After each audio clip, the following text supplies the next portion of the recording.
कामचोर देवरानी। एक बार की बात है, सुषमा अपने पूरे परिवार के साथ खुशी खुशी मोहन नगर में रहती थी। उसकी 2 बहुएं थी, पल्लवी और शिवानी।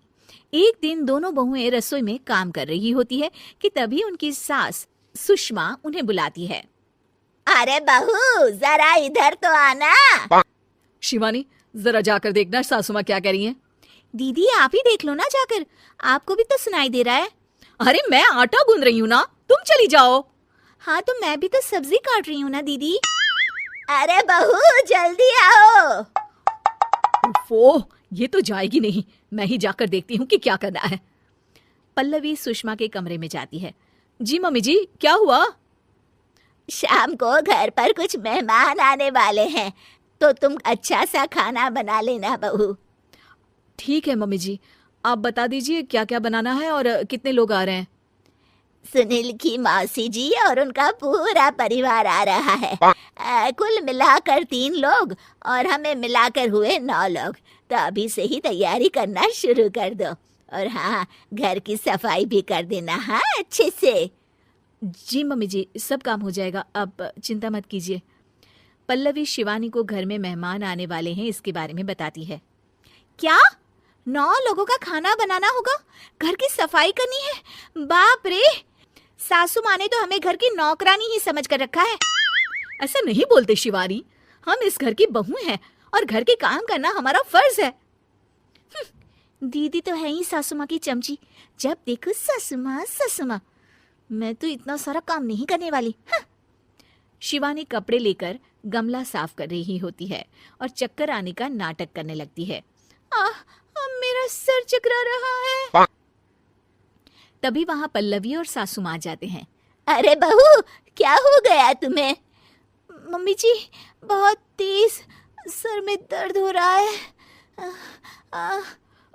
तुम एक काम करो शिवानी, आराम कर लो। नहीं नहीं दीदी, घर में मेहमान आने वाले हैं, मुझे आपकी मदद करनी चाहिए। अरे कोई बात नहीं शिवानी, तुम आराम कर लो, मैं सब काम कर लूंगी। ठीक है दीदी, अगर आप इतना कह रही हैं तो आराम कर लेती हूँ। शिवानी आराम से अपने कमरे में मैगजीन पढ़ रही होती है। इसे कहते हैं आराम की जिंदगी। इतना सारा काम।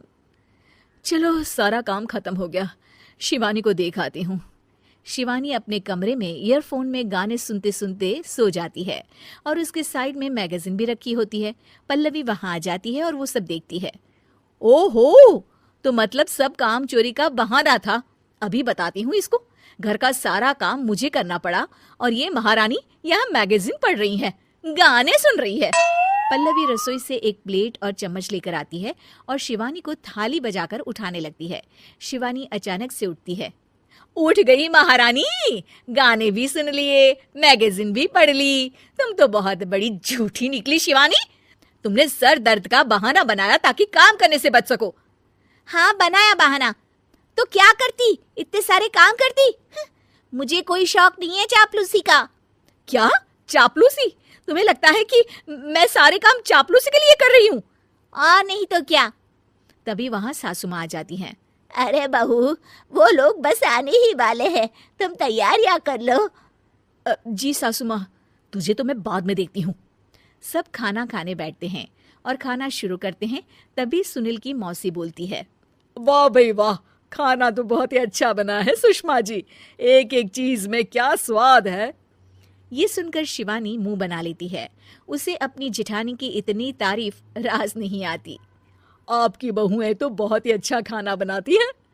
हाँ, बनाती तो दोनों ही अच्छा है, पर आज ना ये सारा खाना बड़ी बहू ने बनाया है।